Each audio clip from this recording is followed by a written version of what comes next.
బాలాజీ గారి దగ్గర మేడం గారు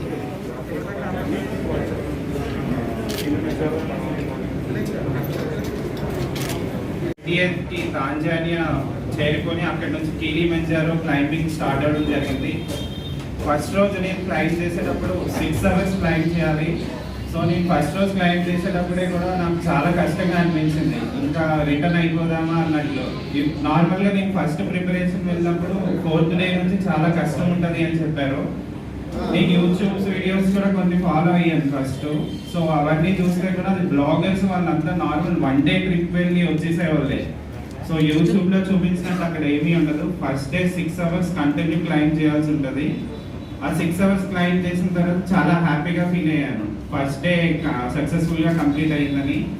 సెకండ్ డే వచ్చేసి 8 hours క్లైంబ్ చేయాల్సి ఉంటుంది. హయ్యర్ ఆల్టిట్యూడ్కి వెళ్ళేటప్పటికి మనకి ఆక్సిజన్ లెవెల్స్ డౌన్ అయిపోతాయి. సెకండ్ డే నుంచి నేను క్లైంబ్ చేసేటప్పుడు కూడా నాకు ఆక్సిజన్ లెవెల్స్ డౌన్ అయ్యి చాలా కష్టంగా అనిపించేది. అయినా కూడా నేను నా సంకల్పంతో నేను ఎట్లా అన్నా పైకి చేరుకోవాలని సెకండ్ డే థర్డ్ డే కూడా కంప్లీట్ చేయడం జరిగింది. అలాగే 4th day వచ్చేసి 10 hours క్లైంబ్ చేయాల్సి ఉంటుంది. ఆ 10 hours లో మనం 12,000 feet కి పైకి చేరుకుంటాము. ఈ కిలిమంజారో టోటల్ వచ్చి 19,341 feet. సో 4th day 12,000కి వెళ్ళినప్పుడు కూడా నాకు ఆక్సిజన్ లెవెల్స్ డౌన్ అయిపోయి, ముందు నాకున్న హెల్త్ ఇష్యూస్ దృష్ట్యా లంగ్స్ లో బ్రీతింగ్ అంతగా కొద్దిగా ప్రాబ్లం అయింది. అయినా కూడా నేను ఫైనల్ పాయింట్ చేరుకోవాలి అని చెప్పి అలా కేర్ తీసుకుంటూ వెళ్ళడం జరిగింది.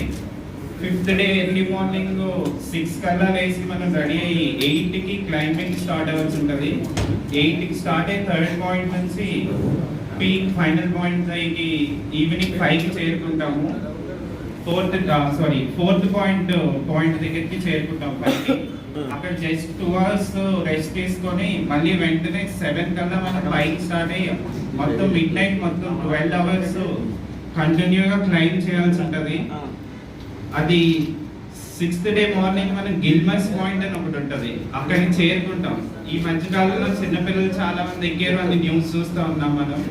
వాళ్ళందరూ కూడా ఈ 3rd point వరకు గిల్మస్ పాయింట్ వరకు చేరుకొని వెనక్కి రిటర్న్ వచ్చేస్తారు. ఎందుకంటే గిల్మస్ పాయింట్ అనేది కిలిమంజారోలో 3rd highest పాయింట్ ఆఫ్రికా ఖండంలో.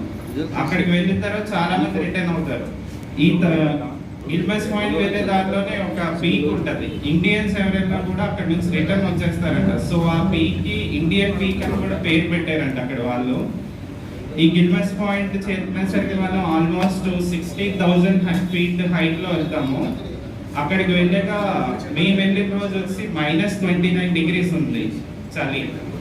సో -29 degrees అంటే మనకు ఆక్సిజన్ లెవెల్స్ అందవు. అక్కడికి వెళ్ళిన తర్వాత నేను ఆల్మోస్ట్ పడిపోయేటట్టు అయిపోయాను. ఇంకా అక్కడ నుంచి పైన ఉరుకురు పాయింట్ అంటారు, అది హైయెస్ట్ ఆఫ్రికా ఖండంలో. అక్కడికి చేరుకోవడానికి ఇంకా 6 hours ఉంటుంది. నేను ఈ గిల్మస్ పాయింట్ వెళ్ళేసరికి నాకు ముక్కులోంచి బ్లడ్ వచ్చేసింది, ప్లస్ చాలా ఆయాసం వచ్చి హార్ట్ బీట్ పెరిగిపోయి హార్ట్లో పెయిన్ వచ్చేసి ఇంకొక అడుగు కూడా వెళ్ళని సిచ్యువేషన్ వచ్చింది.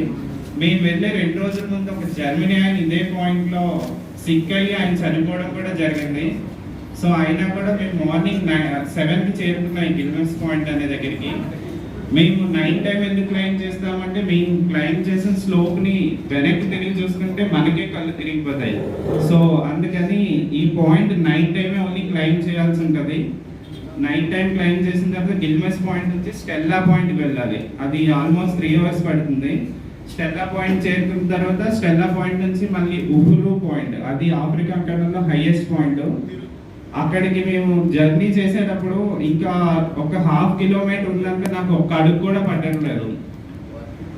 ఇంకా ఆల్మోస్ట్ నేను పడిపోయే రేంజ్ లో ఉండగా నేను కళ్ళు మూసుకొని ఒకటే తలుచుకున్నా, నా పేరెంట్స్ ఇంత కష్టపడ్డారు చిన్నప్పటి నుంచి, నేను ఎలా అన్నా అక్కడికి చేరుకోవాలని చెప్పి 100 అడుగులు అంటూ కౌంట్ చేసుకుంటూ 100 అడుగులు వేసి మళ్ళీ ఆగి మళ్ళీ వేసుకొని అలా ఫైనల్ గా ఉరుగు పాయింట్ కి చేరుకున్నాను. నేను 6th డేనా కిందకి రావడానికి మళ్ళీ నాకు 2 days పట్టింది.